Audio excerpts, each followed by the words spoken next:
Welcome to Manju blogs 4842. ఈ రోజైతే ఒక మంచి టిప్ తో మీ ముందుకైతే వచ్చేసానండి. అదేంటి అంటే చియా సీడ్స్ అన్నమాట. అది ఇవ్వండి, ఈ విధంగా ఉంటుంది. మనకి మార్కెట్ లో ఎక్కడైనా కూడా అవైలబుల్ గా ఉంటాయి. నేనైతే ప్రతిరోజు నైట్ పడుకునేటప్పుడు ఒక గ్లాస్ అయితే తాగుతానండి. అది ఎలా తయారు చేయాలంటే, ఇప్పుడు దీన్ని ఎలా తయారు చేసుకోవాలంటే, మనం అన్నం తిన్న తర్వాత ఒక అరగంట గ్యాప్ ఇవ్వాలండి. అరగంట గ్యాప్ ఇచ్చి దీన్ని అయితే తాగాలి. అలాగే ఈ చియా సీడ్స్ ని ఒక 2 టేబుల్ స్పూన్స్ మనం పావుగంట ముందు నానబెట్టుకోవాలి.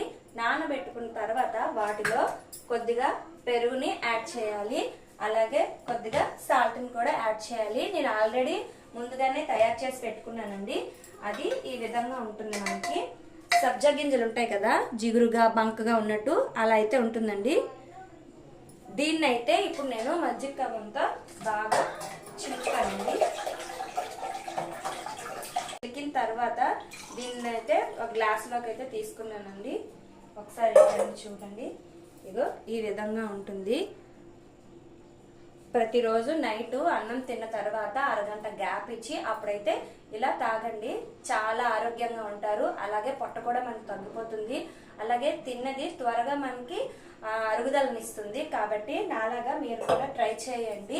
అలాగే మా ఛానల్ కనుక మీకు నచ్చినట్లయితే లైక్ చేసి, షేర్ చేసి, సబ్స్క్రైబ్ చేసుకోండి.